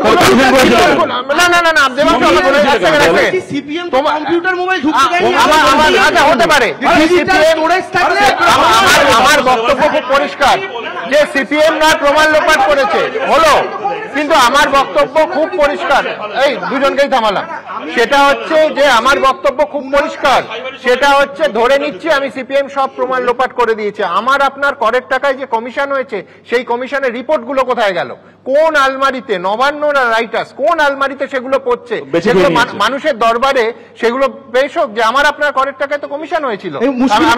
আমরা অভিযোগ করলে যদি এটা শুনতে হয়, তাহলে তো যে কটা অভিযোগ আমাদের বিরুদ্ধে করা হয় সে কটা আমাদের করের টাকাতে চলে। সিবিআইডি দুর্নীতিতে আমাদের সেই জন্যই তো সিবিআইডি দায়বদ্ধ। কি প্রমাণ হয়েছে? কি বলছে লিপসান বাউন্ডে? প্রপার্টি জব্দ হয়েছে, কি বলছে? প্রপার্টি জব্দ হয়েছে, হ্যাঁ, তোমার প্রপার্টি জব্দ হয়েছে। কি বলছো তুমি? প্রপার্টি জব্দ হয়েছে। এখন পর্যন্ত অর্জুন দাও এই দাবি করবেন না যে ইডি বা সিবিআই দারুণ কনভিকশন রেট, তার কারণ পার্লামেন্টের ফ্লোরে যে কনভিকশন রেট 1 বা 1.5% আসে তা নিয়ে বলে যায়। আমি আসবো অর্জুন দার কাছে, আসবো আগে শান্তাদির কাছে। যে সন্তোষ, আপনি কি কতটা নিশ্চিন্ত যে সন্তোষ ভট্টাচার্যের সঙ্গে যা হয়েছে যে তাকে ঢুকতে দেওয়া হতো না, আপনি অন্তত ঢুকতে পাচ্ছেন, তারপরে অসম্মান হচ্ছে, এটা কি আপনার স্বস্তি দিচ্ছে? আমি প্রথম কথা একটা বলি যে ব্যক্তিগত লড়াই করো না, এখানে সবাই ব্যক্তিগত লড়াই করছে, এটা করো না, টপিকের উপরে আসো। প্রথমত সন্তোষ ভট্টাচার্য যে ঢুকতে পারেননি এবং তিনি যে গার্ডস দেখিয়ে একদম সামিয়ানাটা গিয়ে বাইরে করেছেন, তখন আমরা অনেক জুনিয়র ছোট ছোট কম্পারেটিভলি, আমি সেটাকে নিন্দা করি, পরিষ্কার নিন্দা করি। কারণ থামুন, আমাকে বলতে দিন। আমি একেবারেই সমর্থন আচ্ছা ঠিক আচ্ছা, সন্তোষ ভট্টাচার্যের এই যে ঢুকতে না পারাটাকে আমি একেবারে নীতিগতভাবে সমর্থন করি না। ছিলেন তিনি, আমি তার খবর একবার সমর্থন করি না, একেবারেই সমর্থন করি না, বললাম তো। ব্যাস, এবার হচ্ছে সমভাবে নিন্দা। আচ্ছা, এবার হচ্ছে আমি দেবাংশুর কয়েকটা কথায় আসবো আর কি। প্রথমত হচ্ছে আজকের যে বিষয়বস্তু, একদম বিষয়বস্তুর উপর কংক্রিট বক্তব্য রাখাটা উচিত ছিল আর কি সবার। এখানে একটুখানি এই মঞ্চের উপর সুযোগ পেয়ে গিয়ে মানে ম্যাডামকে একটু ব্যক্তিগত আক্রমণ করে ফেলাটা, এটা মানে আরো সিনিয়র নেতা। না, কোনোটা ব্যক্তিগত আক্রমণ ছিল না ম্যাডাম, প্লিজ, কোনোটা ব্যক্তিগত আক্রমণ ছিল না। আপনি যদি গভর্নমেন্টকে অ্যাটাক করতে পারেন, আপনি একজন মুখ্যমন্ত্রী যদি অ্যাটাক করতে পারেন, আপনি একটা অ্যাডমিনিস্ট্রেটিভ পোস্টে থেকে আপনার অ্যাক্টিভিটি নিয়ে অ্যাটাক আপনাকে সহ্য করতে হবে। এটা কোনো ব্যক্তিগত আক্রমণ না। বলতে দাও দেবাংশু, প্রথমত দেবাংশু তুমি আমার ছাত্র সম, এবং তোমার আমাকে প্লিজ সেন্সর করবেন না। কোথায় স্যার বলেছি? সেন্সর করবেন না প্লিজ আমাকে। না, সেন্সরও করব না। এবং তুমি পড়াশোনাও খারাপ ছেলে না, ভালো ছেলে, এবং তুমি ভালো কবিতা লেখো, তোমার এটা এই গুণগুলো আমি জানি। Thank you. আমি তোমাকে যেটা বলতে চাই সেটা হচ্ছে, তুমি এবং তোমার নেতারা সব সময় ব্যক্তিগতভাবে আমাকে ধরছো, কিন্তু এই সবকটা পয়েন্ট কিন্তু কলকাতা বিশ্ববিদ্যালয়ের সিন্ডিকেটের করা। আর সিন্ডিকেটে ছোট ছোট ছোট ছোট বাচ্চারা থাকে না, সেখানে সব বিদগ্ধ পণ্ডিত মানুষরা থাকে। কলকাতা বিশ্ববিদ্যালয়ের 90% সাপোর্ট নিয়ে আমি কাজ করছি। তো সরকার হয়তো আমাকে সমর্থন করছেন না, কিন্তু কলকাতা বিশ্ববিদ্যালয় আমাকে বলতে দাও। সরকারের 90% সমর্থন নিয়ে আমি কাজ করছি এবং সবকটা সিদ্ধান্ত সিন্ডিকেটের। কিন্তু তুমি তো ছেলে মানুষ, তোমার নেতা আমাদের শিক্ষামন্ত্রী, তিনিও ডাইরেক্ট আমাকে, তার তো পাখি অবসেশন আমি দেখতে পাচ্ছি, সে টুনটুনি, ময়না, শকুন, কাক কিছু বাদ দিচ্ছেন না। যাকে বলুক, সেটা নিয়ে আমি কিন্তু সেই স্তরে কখনোই নামবো না। আজকের আলোচনায় আসছি, মানে সমীর দাস শান্তির পায়রা ওড়াতে চাইছেন। এই যে 6টা পয়েন্ট, আমি বেশি সময় নেব না, কিন্তু খুব বেশি সময়, এই 6টা পয়েন্ট আমি এখানে লিখে রেখেছি। দেবাংশুর 6টা পয়েন্ট, এগুলো কিন্তু এখানে আলোচনা হওয়ার কথা নয়। এই সবকটা তথ্য ভুল। ও অবশ্য বলেছে, ও কিন্তু বলেছে কথাটা, ওকে সেই জায়গা থেকে আমি বলবো খুব বুদ্ধিমান ছেলে, প্রত্যেকটা কথা বলতে বলতে ও বলেছে আমি কিন্তু তথ্য যদি ভুল বলতে পারি আপনি বলবেন। সবকটা তথ্য ভুল আছে। এবার সেগুলো যদি তুমি সুমন আমায় বলতে দাও না, তোমার আজকে সত্য এত সময় নেই, কিন্তু কোথাও না কোথাও একটু ক্লারিফাই করে দেবেন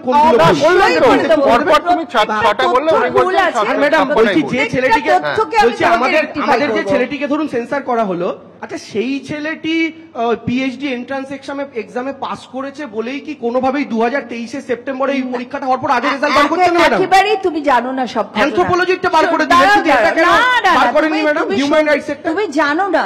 আজকের আলোচনায় সবাই এখানে যারা বসে আছেন বা যারা লক্ষ লক্ষ লোক দেখছেন, তাদের কিছু আছে এটা বিষয় নয়, কিন্তু তবু তোমাকে আমি বলে দিচ্ছি যে বিষয়টার উপরে যে বিষয়টা হয়েছিল সেটা কিন্তু হিউম্যান রাইটস এর রেট এক্সামিনেশন, এবং সেইখানে একটি ছাত্রের অভিযোগের দাঁড়িয়ে একটা এনকোয়ারি কমিটি তৈরি হয়, এবং সেই এনকোয়ারি 12 বার সিটিং করেছে, 12টা সিটিং, এবং সেই সিটিং থেকে যে রেজলিউশন হয়ে যায়, সেই রেজলিউশনটা সিন্ডিকেট থেকে পাস হয়েছে।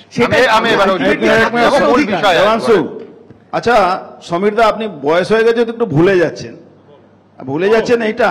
আপনি বললেন গুলি চলেনি, কোনদিন মমতা ব্যানার্জি গুলি চালায়নি। শুনে নিন, দুটো বাচ্চা ছেলে উর্দু টিচার যেন না আসে, বাঙালি ভাষা টিচার আসে, তার জন্য তাদেরকে গুলি খেয়ে মরতে হলো আজ পর্যন্ত। আপনি দাড়িভিটের কথা বলছেন, রাজেশ আর রাকেশ, সেটা কি গণ আন্দোলন ছিল? সেটা কি গণ আন্দোলন ছিল? একদম বাচ্চারা এই যে আপনি গণ আন্দোলন, এই যে শুনুন 21শে জুলাইয়ের কথাটা হচ্ছে গণ আন্দোলন, যেখানে হাজার হাজার মানুষ রয়েছে, তার উপরে নির্বিচারে গুলি চাওয়া। নেপাল নিয়ে যে প্রসঙ্গটা সেটাই তো বলেছি, সেটাই তো বলেছি। আগে আপনি উত্তরটা দিন, আমি যে প্রশ্নগুলো করে এসএসসি পরীক্ষা আগে মেহুল ভাইয়ের উত্তরটা দিন, আগে আদানির উত্তরটা দিন, আগে জয় শাহর উত্তরটা দিন, আমার ভাইপো আগে ভাইপোর কথাটা বলুন, উত্তর দিন। আপনি মমতা ব্যানার্জি যিনি আজকে মুখ্যমন্ত্রী, যাকে আপনি ডিফেন্ড করছেন, আপনি উর্দু বাংলাটা নিয়ে একটা ভুল তথ্য দিলেন মনে হয়। জয় শাহর কথা আপনি উর্দু জয় শাহর কথা কি বলছেন? জয় শাহ খান, আরে পাকিস্তান বাংলাদেশের কথা পরে বলছি। আরে দাঁড়ান, সুমন বাবুরা টিভিতে দেখিয়েছেন যারা মারা গেছেন তাদের অভিষেক ব্যানার্জি বা ব্যানার্জি পরিবার ইট বিক্রি করতো, জয় সাহারা অভিষেক ব্যানার্জি 2.5 টাকা পার বোতলে কমিশন খায় মদের বোতলে। অভিষেক ব্যানার্জি 2.5 টাকা পার বোতলে কি বললেন? 2.5 টাকা অভিষেক ব্যানার্জি কাছে জয়েন করলেন কেন? জয়েন করলেন কেন? আরে সেই অভিষেক ব্যানার্জি কাছে জয়েন করলেন কেন? জয়েন করলেন কেন? আবার কি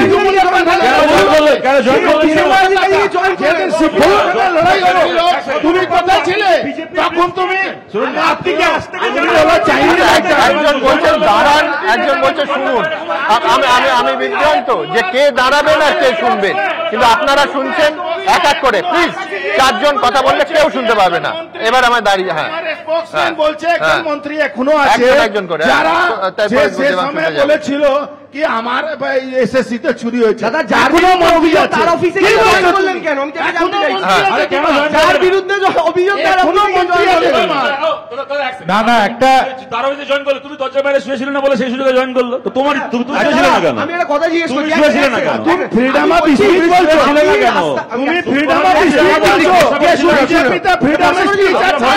ভাই অর্জুন সিং বলতে পেরেছে কি আন্দোলন ওটা যেটা হয়েছে। এবার আমার ফাইনাল ফুল স্টপ টানতে হবে। হলো। দেখুন, এক পক্ষ বলছে দাঁড়ান, এক পক্ষ বলছেন দাঁড়ান। লাল হয়ে গেছে মমতা ব্যানার্জি সরকারি মমতা ব্যানার্জি দাঁড়িয়ে বলে তুই বোম মারি তোমাদের আবার বলছি, আমি এক পক্ষ বলছেন দাঁড়ান আর এক পক্ষ বলছেন শুনুন, অথচ কেউ দাঁড়াচ্ছেন না আর অন্যের কথা শুনছেন না। আপনাদের সবাইকে সেই জন্য অসংখ্য ধন্যবাদ। দেখুন, এত রাজনৈতিক চাপানুতার আমার মোটামুটি কান মাথা ভোঁ ভোঁ করছে। এরপর শেষ পর্যন্ত দীনেশ দাসের শব্দ ধার করে বলতে হয় যে এখানে তো শাখের করাতে দিনগুলো কেটে যায় করাতের দাঁতে, আর করাতের দাঁতের মাঝখানে পড়েছি আমি। দেখুন, with a very serious note, একটা গণতান্ত্রিক সরকারকে বদল করতে পারে শুধুমাত্র, আমরা বিশ্বাস করি, একটা গণতান্ত্রিক অবাধ আর সুষ্ঠু নির্বাচন। সেখানে গণবিদ্রোহের আশা করে কোনো দল বসে থাকলে সেটা নিঃসন্দেহে তাদের রাজনৈতিক দুর্বলতার ইঙ্গিত করে। আবার উল্টো দিকে দুর্নীতির ঘুণ পোকা যদি পাকাপাকিভাবে রাষ্ট্রযন্ত্রে বাসা বাঁধে, তাহলে সেই গণতন্ত্র মানুষকে কিন্তু কোনো সুরাহা দিতে পারে না। এই অশুভ মুদ্রার দুটো দিকই কিন্তু আমরা চাই না। তাই সাধারণ মানুষের ধৈর্যের পরীক্ষা নেওয়া এবার অন্তত বন্ধ হোক। আচ্ছা, নেপালকে দেখে যদি কেউ বন্ধ করতে চান সেটা অন্তত হোক, এটাই আজকের দাবি। ভালো থাকবেন সবাই, শুভরাত্রি।